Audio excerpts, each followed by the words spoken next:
Les codes de la Bible sont une démonstration spectaculaire que ce que nous avons ici est vraiment la parole de Dieu et pas simplement une tradition historique.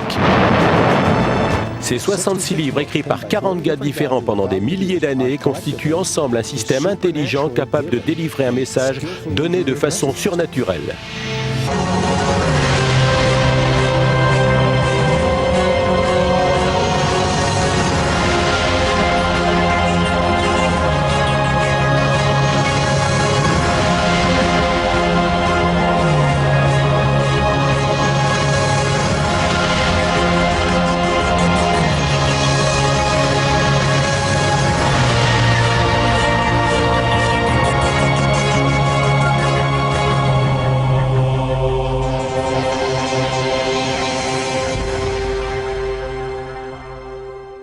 Normalement, on pourrait supposer que ce bulletin, le Pentagone et tout ce qui touche à la Bible n'ont rien à voir ensemble. Mais en 1994, Statistical Science, une revue de mathématiques titra Rapport 3, volume 9, séquence de lettres équidistantes dans le livre de la Genèse. Ce rapport finit par arriver jusqu'à cette porte. Gunn savait que les sceaux de lettres équidistantes étaient une sorte de code largement utilisé par différents gouvernements et leurs agents. L'idée qu'un tel code puisse apparaître dans le livre de la Genèse était difficile à croire pour lui. Je ne sais pas pourquoi tu perds ton temps. Je pense que c'est une pure coïncidence ou une pure bêtise. Je suis sûr que tu as raison, mais Rips a créé le programme original et c'est Statistical Science qui a publié les conclusions.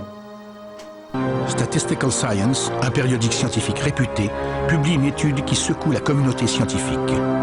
L'étude affirme qu'un code secret, qui ne peut être déchiffré que par ordinateur, existe dans la Bible. Eliyahu Rips. Mais c'est un mathématicien de niveau mondial. Qu'est-ce qu'il fabrique dans un truc de religion?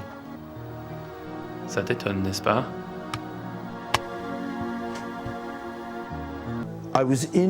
Il y a 6 ans, j'étais en Israël pour rencontrer le chef des services secrets israéliens pour un sujet totalement différent. Et c'est par hasard que j'ai entendu parler du travail d'un très célèbre mathématicien à Jérusalem. Il avait trouvé le jour exact du début de la guerre du Golfe dans le code de la Bible. À ce moment-là, j'ai pensé que ce n'était que des bêtises. Pour moi, c'était quelque chose d'absurde. J'ai dit, je ne suis pas religieux, je me suis éloigné. Ensuite, je me suis renseigné sur ce mathématicien. Eliyahu Rips n'est pas une personne ordinaire. C'est un expert mondial dans la théorie des groupes, un domaine des mathématiques qui sous-tend la physique quantique. Il est considéré comme l'un des plus grands mathématiciens du monde, alors je suis allé le voir. Mais en moi-même, j'étais certain qu'en moins d'1 heure, j'aurais trouvé pourquoi c'était faux, parce que ça ne pouvait pas être vrai. Il ne pouvait pas y avoir de code dans la Bible. Personne ne peut connaître le futur. Au lieu de passer 1 heure avec le Dr Rips, j'ai passé 1 semaine avec lui. Et à la fin de la semaine, je savais qu'il travaillait sur quelque chose de réel. Il trouva cela si difficile à croire qu'il créa son propre logiciel basé sur sa connaissance approfondie des techniques de cryptage, avec l'intention de réfuter les résultats publiés par la revue Statistical Science. Alors on a l'agence qui a craqué le code Enigma et le code Purple des Japonais. On a aussi des super ordinateurs créés à architecture parallèle et notre expert en cryptographie travaille sur de simples codes à sceaux de lettres sur un PC. Est-ce que quelque chose m'échappe? Probablement ce que cela signifie, si tout cela est vrai. Oh oui, c'est que tous les secrets du monde sont codés dans la Torah. Il n'y a que Dieu qui a pu les placer là. Ce fut la découverte de Weissmandl il y a 50 ans qui a finalement convaincu un petit groupe de scientifiques israéliens que l'ordinateur pourrait être la clé qui dévoilerait l'ancien mystère du code de la Bible.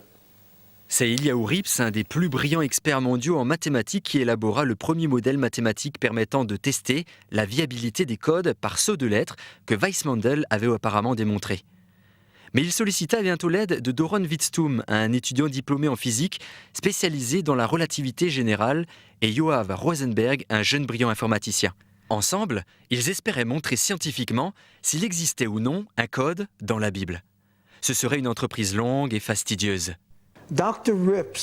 En créant le logiciel pour le code de la Bible, le Dr Rips utilisa le texte original hébreu des 5 premiers livres de la Bible. Les mots que, selon la Bible elle-même, Dieu dicta à Moïse sur le mont Sinaï il y a 32 siècles. Et il ne fit qu'éliminer les espaces entre les mots, de sorte qu'au lieu de mots sur une page, cela devint une longue suite de lettres. 304 805 caractères hébreux. De la première lettre de la Genèse à la dernière lettre du Deutéronome, sans espace entre les mots. Ainsi peut-être le Dr Rips restaurait-il la Bible, la Torah, les 5 premiers livres de la Bible dans sa forme originelle. En tout cas, il ne changea pas l'ordre des lettres. Il élimina seulement les espaces entre les mots. Il programma ensuite un ordinateur pour chercher, en réalité, un code très simple qui révélerait de nouvelles informations. Utiliser un saut de lettres constant et révéler de nouvelles informations. Le code secret de la Bible peut être décodé à l'aide d'un logiciel qui révèle des séquences de mots qui suivent un schéma particulier et organisé. Des mots-clés sont entrés dans le logiciel, puis l'ordinateur passe à travers le texte complet de la Bible en cherchant des séquences de lettres équidistantes dans le but de retrouver ces mots. Il est important de noter que plus l'intervalle entre les lettres est court, plus les résultats sont fascinants. Si le logiciel parvient à détecter le mot-clé, il se rend à l'endroit où il se trouve. On surnomme cette section la grille ou la matrice. On examine attentivement la matrice pour trouver d'autres mots qui se rapportent à ce premier mot-clé. On retrouve 3 séquences de lettres équidistantes, order, food et roses. Les lettres dans le mot order sont équidistantes. Elles sont espacées de 10 lettres. Même chose pour le mot food. Quant à roses, ces lettres sont dans le sens inverse et elles sont espacées de 11 lettres. C'est ainsi que nous faisons nos recherches informatiques, sauf que le tout est en hébreu et non en anglais. Peut-être que nous devrions prendre quelques instants pour expliquer exactement ce qu'est une séquence de lettres équidistantes, ou code ELS, et comment on le trouve. Pour trouver un code ELS, l'ordinateur doit d'abord être programmé pour donner la première lettre d'un mot codé, dont la position est représentée dans notre formule par n. L'ordinateur va ensuite sauter un nombre de lettres fixées, représenté ici par D, écrire cette lettre, sauter le même nombre de lettres et écrire la lettre, et ainsi de suite. Essayons un exemple simple. Un saut de X espace et un autre de X espace, et on épelle ainsi le message caché. Cela n'est rien de plus qu'une description simple du code ELS. Ce qui est infiniment plus difficile, c'est la création d'un tel texte qui ait un sens, qui soit facilement compréhensible et cependant, sans que cela apparaisse, qui contienne des lettres spécifiques à des intervalles précis. C'est ce processus qu'on appelle l'encodage. Il y a plusieurs choses qui doivent être comprises en ce qui concerne le codage par saut de lettres équidistant. En cherchant des mots, pratiquement n'importe quel mot par saut de lettres équidistant, vous les trouverez dans le livre de la Genèse, vous les trouverez dans Guerre et paix, vous les trouverez dans pratiquement n'importe quel texte suffisamment long, surtout si vous utilisez un ordinateur. De toute façon, ce qu'on trouve en général est le fait du hasard. Il faut appliquer une analyse statistique pour déterminer si ce qui est trouvé est le fait du hasard ou non, et même déterminer s'il s'agit de beaucoup plus que de hasard. L'évaluation de la validité d'un point de vue statistique tient compte du nombre de mots apparentés qu'on trouve dans une petite portion du texte biblique, ainsi que de la longueur de ces mots. En effet, trouver des mots courts dans un texte relativement long peut simplement être le fait du hasard. Alors, si tout texte peut produire des mots par saut de lettres équidistantes, qu'est-ce qui fait que le code de la Torah est unique? Maintenant, c'est étonnant. Et on trouve ça uniquement dans la Bible.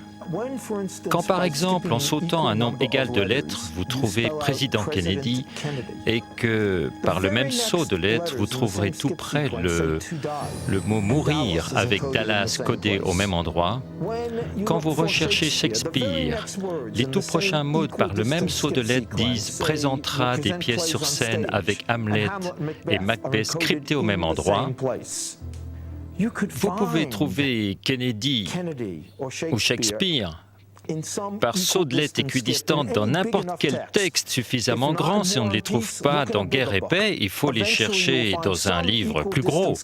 En fin de compte, vous trouverez des séquences par saut de lettres qui donnent le nom de n'importe quel personnage historique. Mais c'est seulement dans la Bible que vous trouverez cryptées, toujours au même endroit, des informations apparentées et précises. Le code de la Bible révèle des détails précis au sujet de gens et d'événements qui ont pris place longtemps après que la Bible a été écrite. On peut parler d'événements récents, comme l'attentat d'Oklahoma où nous avons le nom du bâtiment qui a explosé, le Murrah Building. En code également, on trouve même le nom de l'homme qui a été arrêté et accusé du crime, Timothy McVeigh. Tout cela encodé dans un document vieux de 3000 ans.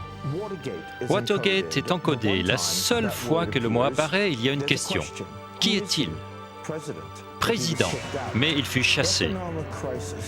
Crise économique est encodée une fois dans la Bible et avec l'année du grand crash boursier, l'année du début de la Grande Dépression, 1929.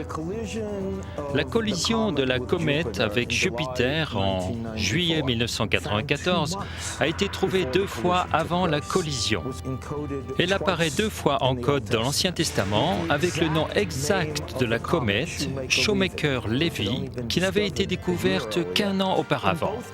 Dans les 2 cas, le nom de la comète croise vraiment le nom de la planète Jupiter. Et dans l'une des occurrences, nous avons le jour exact de l'impact. Bien sûr, la Deuxième Guerre mondiale et l'Holocauste sont clairement codés avec d'extraordinaires détails. Nous avons Hitler codé avec nazis, ennemis, hommes méchants et massacres. Le monde entier fut attristé et étonné quand Lady Di a été tragiquement tuée dans un accident à Paris, en France. Cependant, quand nous avons commencé à faire une recherche avec le programme, nous avons été étonnés de découvrir que même cet événement avait été encrypté par saut de lettres 35 siècles avant qu'il n'arrive. Nous avons trouvé le nom de Princesse et Diana codé avec le même saut de lettres. Puis à côté, nous avons trouvé Spencer, son vrai nom, avec Pays de Galles, alors qu'elle était princesse du Pays de Galles. Puis, dans les versets environnants, nous avons trouvé encodé France et Paris. Puis nous avons cherché et nous avons trouvé tunnel et rivière. Nous avons trouvé l'année même 57, qui est 1997 dans notre calendrier. Nous avons trouvé 9e mois d'Ave, qui correspond à août, mois au cours duquel elle fut tuée.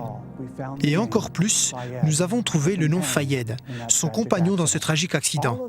Tout cela encodé 35 siècles avant que l'événement arrive réellement. La logique me dit que la Bible contient un code et qu'elle nous donne de très importantes informations. Ce code fut certainement placé là par une intelligence qui pourrait voir à l'avance.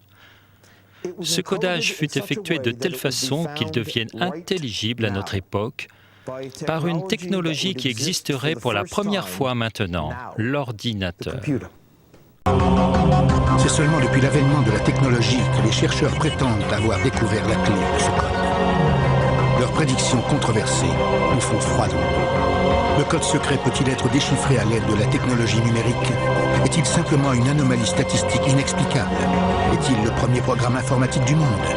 Le code secret a-t-il été créé pour être décodé dans les temps modernes, afin de nous donner les réponses à nos questions les plus troublantes et nous avertir des événements à venir? Chaque événement majeur de l'histoire mondiale, chaque personne importante dans l'histoire mondiale apparaît de manière codée dans la Bible. Suite à la découverte de ce code, les chercheurs s'empressent de découvrir les messages cachés. Les prévisions s'enchaînent, du premier vol des frères Wright à Kitty Hawk à la récente épidémie de SRAS. Ces codes racontent-ils simplement notre histoire ou représentent-ils bien plus? Les chercheurs qui emboîtent le pas à RIPS ont découvert des combinaisons de mots fascinantes. Ils ont trouvé des mots codés tout près l'un de l'autre dans le texte de la Bible qui décrivent des événements historiques importants.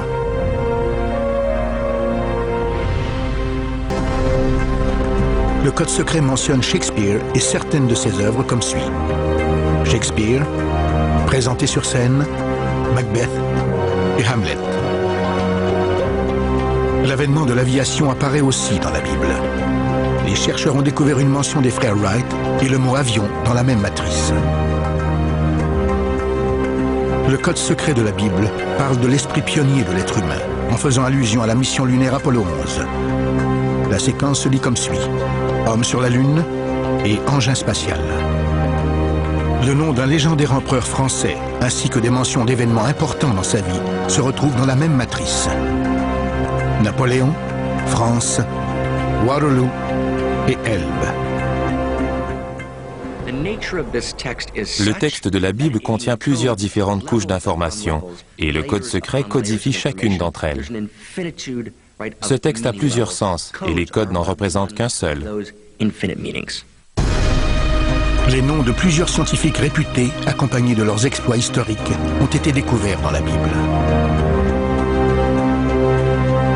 La découverte de l'électricité et l'invention de l'ampoule par Thomas Edison sont codés dans la Bible comme suit. Edison, électricité et ampoule. La théorie de la relativité d'Albert Einstein, qui a révolutionné le monde de la science, se trouve dans une matrice qui contient les mots suivants. Einstein, science et la phrase « Il a bouleversé la réalité présente ». Même le nom d'Isaac Newton, un des premiers chercheurs à s'intéresser au code secret, et les lois de la gravitation universelle se croisent. Newton et gravité.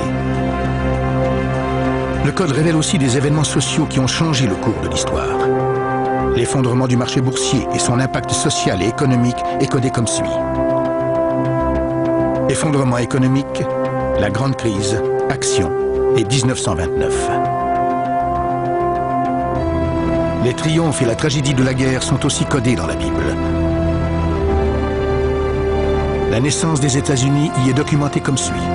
Guerre de l'indépendance américaine et 1776. La ruine des tsars et l'avènement du communisme russe sont codés dans la même matrice. Révolution en Russie et 1917. Mais un des arguments les plus convaincants sur l'existence de ce code secret se trouve dans les messages cachés qui font allusion à la Seconde Guerre mondiale, un des événements les plus horrifiques de l'histoire moderne. Il y a plusieurs codes qui mentionnent Hitler. Un d'entre eux mentionne les mots Hitler et nazi. Les phrases clés et les noms des figurants les plus importants sont codés de manière cohérente. L'ascension d'Adolf Hitler est codée dans la Bible avec les mots suivants. Hitler, nazi et ennemi. Les mots suivants sont présents dans la même matrice, faisant ainsi allusion au fléau promulgué par Hitler. Homme malfaisant et massacre. L'attaque japonaise de Pearl Harbor est documentée avec les phrases suivantes. Ils les attaqueront pour les détruire et pour les anéantir. Dans la même séquence, on fait allusion à l'entrée en guerre des Américains. Guerre mondiale. Le code mentionne très clairement l'usage d'armes atomiques par les Américains pour attaquer les Japonais. On retrouve dans une seule et même matrice les mots suivants. Holocauste atomique, Japon et 1945. Tous ces mots sont ensemble dans le texte. Cela ne peut pas être un pur hasard. L'assassinat du président John F. Kennedy en 1963 et les circonstances nébuleuses entourant sa mort sont mentionnées dans 3 matrices différentes. La première matrice contient les mots suivants. Président Kennedy, mort imminente et Dallas. La deuxième matrice contient des mots faisant allusion à l'assassin de Kennedy. Oswald, tireur d'élite, nom de l'assassin qui assassinera. La troisième matrice traite du décès d'Oswald aux mains de Jack Ruby. Oswald, Ruby, il tuera l'assassin. Le nom de Robert Kennedy se trouve dans une matrice à côté du nom de son assassin. R.F. Kennedy et S. Surratt. On retrouve dans cette même matrice une phrase qui semble suggérer que Kennedy allait devenir président des États-Unis en 1968. Second chef sera tué. Les événements prédits dans la Bible sont fascinants, mais il n'y a aucun indice qui révèle les origines de ce code. Qui a créé ce code? les possibilités sont aussi controversées que le code lui-même. Dieu a-t-il encodé la Bible? Ou le code est-il l'œuvre d'un autre auteur?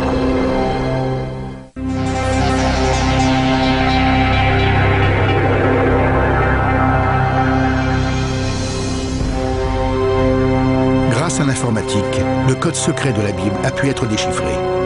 Mais quelles sont les origines de ce code? Dieu a-t-il codé la Bible afin que l'humanité puisse être guidée par son passé tout en pouvant prédire son avenir? Plusieurs personnes arborent des théories encore plus fantastiques que l'existence même du code secret. Certains croient que des extraterrestres auraient codé la Bible après avoir visité notre planète il y a de cela une éternité, nous laissant ainsi une véritable carte routière de notre destin. Une personne qui ne croit pas en Dieu ne croit pas que la Bible est un texte divin. Les athées disent donc que la Bible vient des extraterrestres. Je ne crois pas que les extraterrestres ont pu coder la Bible. Il aurait fallu qu'ils connaissent des détails infimes sur tous les événements qui ont non seulement marqué l'histoire humaine, mais qui ont marqué des individus en particulier. Certaines matrices parlent de gens spécifiques. Il est impossible qu'un extraterrestre ou une personne qui voyage dans le temps soit au courant de détails aussi minutieux. Les statistiques ne peuvent pas nous révéler l'auteur du code. Elles peuvent simplement prouver l'existence du code. Attribuer le code secret aux extraterrestres est rusé, mais pas très perspicace. L'idée permet à certains auteurs d'écrire des livres au sujet de ce code, sans pour autant s'engager dans la question religieuse, ce qui n'est pas très populaire. Ils misent ainsi sur les deux tableaux.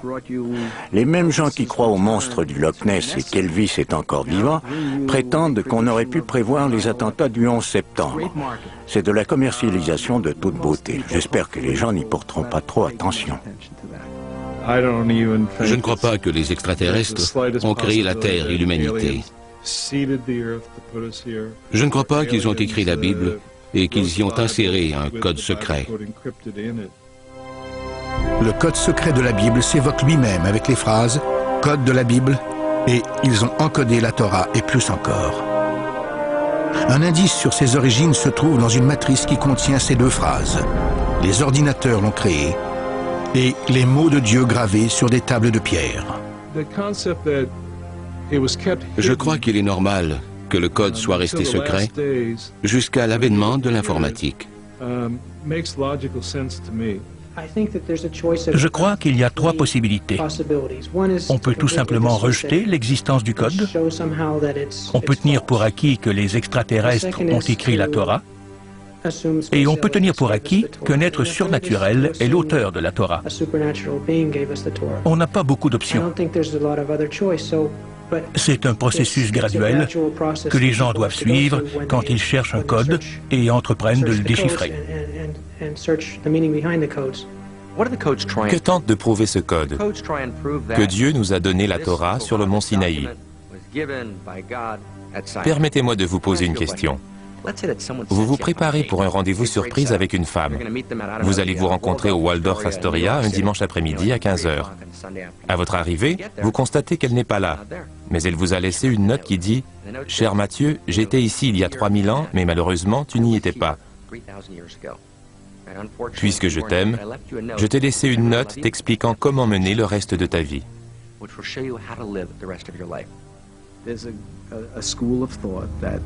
Il y a une école de pensée qui affirme que les probabilités que ce phénomène soit un simple hasard sont complètement nulles. Ce qui se passe est beaucoup trop extraordinaire. L'être humain se rend compte qu'il doit y avoir une divinité derrière ce code, mais nous ne pouvons pas en savoir plus. Ce code a été créé par un élément tout-puissant. Cet élément tout-puissant se nomme Dieu. Je crois en Dieu. Et je ne crois pas qu'il cache des choses à ses fidèles. Si vous suivez sa volonté et que vous lui demandez conseil, il va vous aider. Il aurait sûrement aidé les gens il y a 3000 ans à déchiffrer le code secret, mais les ressources nécessaires pour le faire n'existaient pas encore.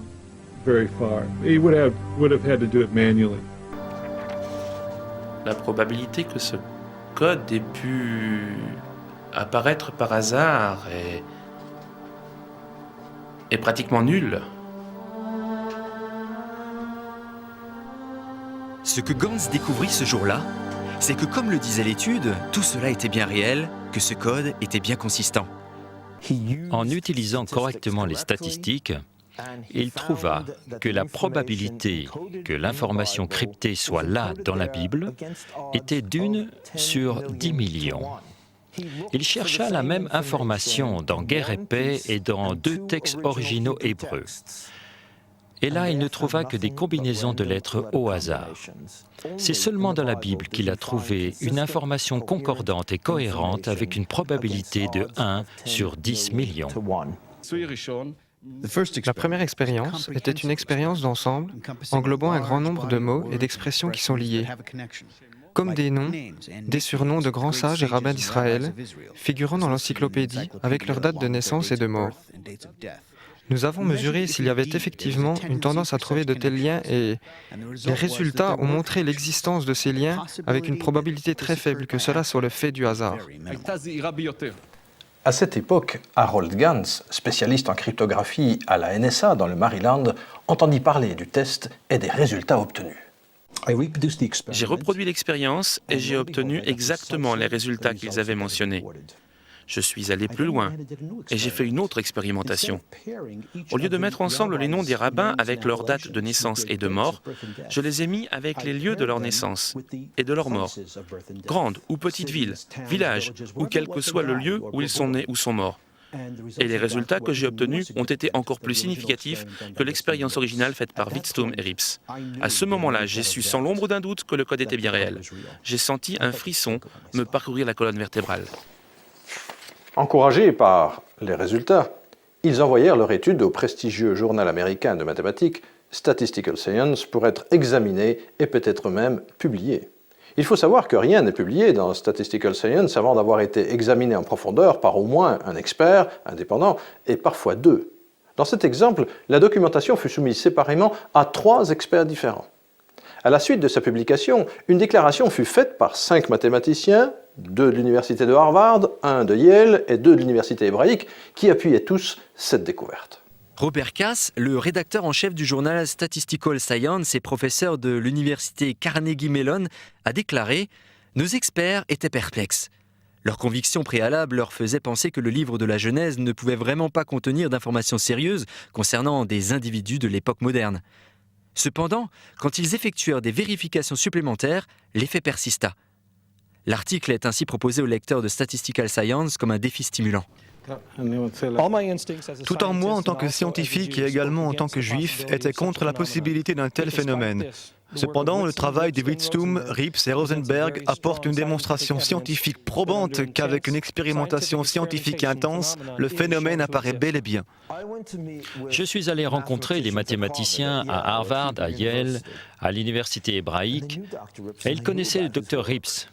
Ils connaissaient son travail et ils m'ont tous dit que le code était réel. J'ai demandé au Dr Rips de chercher des choses dont il ne se doutait pas jusqu'à ce que je les lui demande. Et il les a trouvées dans le code de la Bible. Et il avait la traduction hébraïque de Guerre et paix comme texte de contrôle. L'information était cryptée dans la Bible, mais pas dans Guerre et paix. Et c'était comme cela à chaque fois. Cependant, en dépit du soutien écrasant qui a été manifesté en faveur de l'intégrité scientifique de la recherche initiale du code, il y a encore des scientifiques qui persistent à dire qu'il ne s'agit que d'élucubrations numérologiques. On peut comparer la réaction de cette poignée de critiques bruyants envers la découverte extraordinaire du Dr Rips à la réaction de l'Église et de la communauté scientifique envers Galilée. Quand Galilée a dit que la Terre tournait autour du Soleil, il était condamné par l'establishment scientifique et religieux, parce que ce qu'il avait découvert changeait la façon dont on devait voir le monde pour toujours. Les critiques ont tout à voir avec le fait que, dans le domaine de la science, on ne cherche pas à expliquer un effet en invoquant une cause miraculeuse. Derrière chaque tableau, il y a une analyse statistique faite par le programme informatique que Rips et ses collègues ont créé. Ce n'est pas juste un tableau. Ce ne sont pas des mots qui apparaissent ensemble par hasard dans la Bible. Ce sont des détails précis apparentés d'événements importants qui apparaissent ensemble bien au-delà d'un simple hasard statistique. Les codes truqués que les critiques trouvent dans Moby Dick, ou Guerre et paix, ou le bottin téléphonique de Manhattan n'ont absolument aucune base mathématique. Ce sont juste des trouvailles que des profanes pourraient croire similaires, mais qui n'ont pas de véritable signification. L'opposition à l'existence du code secret est basée sur des études scientifiques bien fondées. Cependant, ces études ne peuvent expliquer comment certains événements ont été prédits avant qu'ils ne surviennent. Pour prouver la validité du code secret, les partisans du code se basent sur une prédiction faite par deux chercheurs, Moshe Katz et Michael Drosnin. Ils ont prédit l'assassinat du premier ministre israélien, Yitzhak Rabin.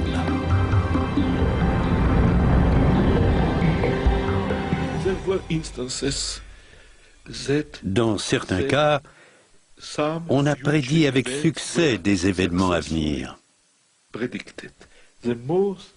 La prédiction la plus célèbre est celle concernant l'assassinat de Yitzhak Rabin, faite par Michael Drosnin.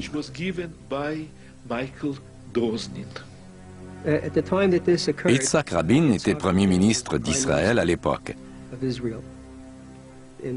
Les chercheurs ont entré son nom dans l'ordinateur et ont découvert le verset de la Bible où on fait mention d'un assassin qui assassinera. Le nom de Rabin se trouvait tout près. Les chercheurs étaient inquiets et ont envoyé des lettres au bureau du Premier ministre et à son personnel de sécurité en espérant qu'ils prennent d'autres mesures de sécurité pour prévenir cet attentat. En 1994, Michael Drosnin, écrivain et ancien journaliste au Wall Street Journal et au Washington Post, se rendit en Israël pour rencontrer un ami proche du Premier ministre, Yitzhak Rabin. Il lui apporta une lettre aux implications effrayantes. Utilisant moi-même le code de la Bible, en recherche depuis environ 2 ans, j'ai trouvé en code le nom du Premier ministre d'Israël, Yitzhak Rabin. La seule fois que son nom apparaissait codé, il était très clairement traversé par les mots « l'assassin assassinera ». J'étais choqué. Alors je me suis rendu en Israël et j'ai rencontré l'ami le plus proche d'Yitzhak Rabin, un écrivain israélien très connu, Raïm Gouri. Et dans cette lettre, j'ai dit à Rabin exactement ce que je vous ai dit. Que la seule fois où son nom était codé dans la Bible, les mots « l'assassin assassinera » traversaient son nom.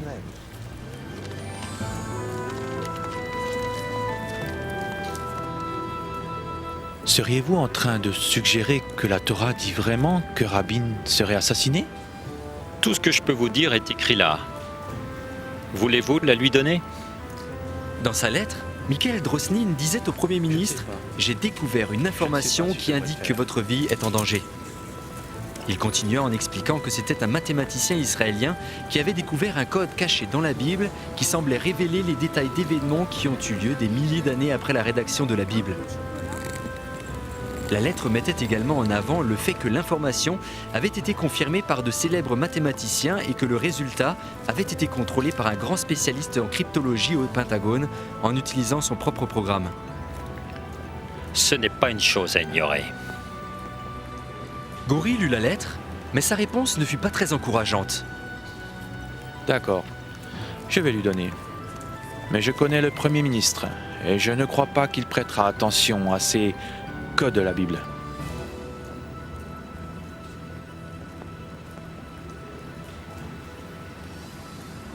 Malheureusement, ils ont fait tout cela en vain.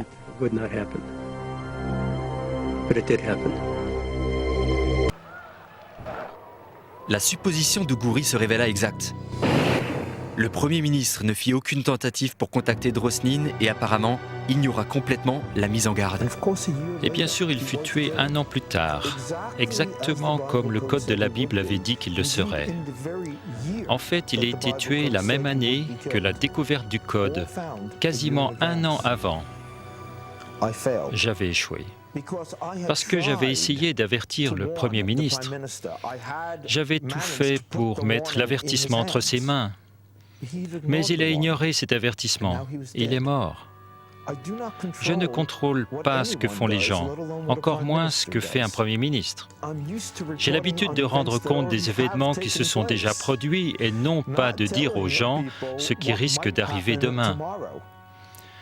C'est une position très bizarre pour moi en tant que journaliste. Mais je ne peux pas ne pas en tenir compte. Je ne fais pas ce que j'ai toujours fait en tant que journaliste. Je vérifie l'information et une fois que j'ai vu qu'elle était exacte, je la partage avec le plus de monde possible. Mais maintenant, la responsabilité est plus lourde. Il n'y a pas de doute là-dessus. Mais qu'est-ce que la Bible elle-même a à dire à propos des messages cachés ? Beaucoup de gens sont surpris de découvrir qu'il y a des codes dans la Bible, et le code par saut de lettres équidistantes n'en est qu'un. Certains sont cachés, d'autres sont révélés. Certains sont le point clé du récit, comme l'écriture tracée par une main sur le mur dans Daniel 5. La Bible dit que c'est la gloire de Dieu de cacher une chose, et la gloire des rois, c'est de les trouver.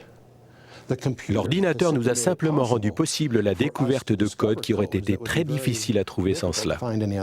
Montré par les lois de la mécanique quantique, plus précisément le principe d'incertitude, ainsi que par la théorie du chaos, qu'il est absolument impossible, dans le cadre des lois de physique et de mathématiques actuelles, de connaître le futur en détail, comme nous l'observons dans ces codes. Par conséquent, nous en déduisons que l'auteur du code n'est pas lié par les lois de la physique et des mathématiques telles que nous les connaissons. C'est évidemment bien au-delà des capacités de l'homme. En fait, l'homme n'a pu découvrir ces codes avant l'arrivée de l'ordinateur. Il lui était donc impossible de les y avoir placés. Le fait même que ces codes existent est la signature du Créateur lui-même. C'est sa façon de nous assurer qu'il est précisément celui qu'il dit être. Dans ce document, c'est le cœur de la tradition judéo-chrétienne.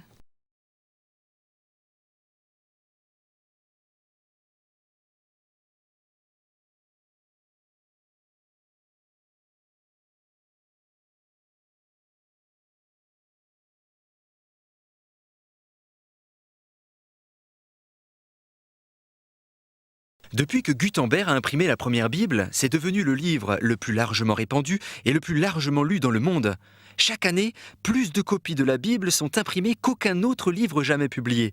On a compté récemment que le nombre de Bibles complètes imprimées en une seule année dépasse 60 millions. 90 millions de Nouveaux Testaments ont également été imprimés et plus d'1,5 milliard de portions des Écritures ont été publiées dans plus de 2000 langues. Et de façon incroyable, ce nombre continue à augmenter chaque année.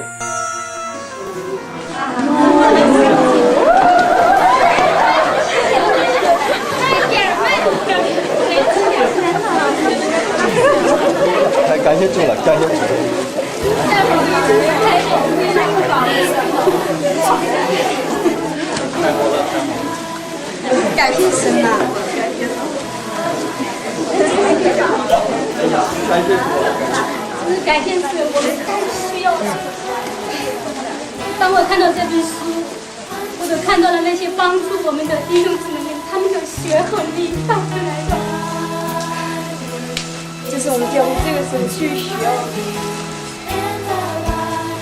这是我们最需要的时候。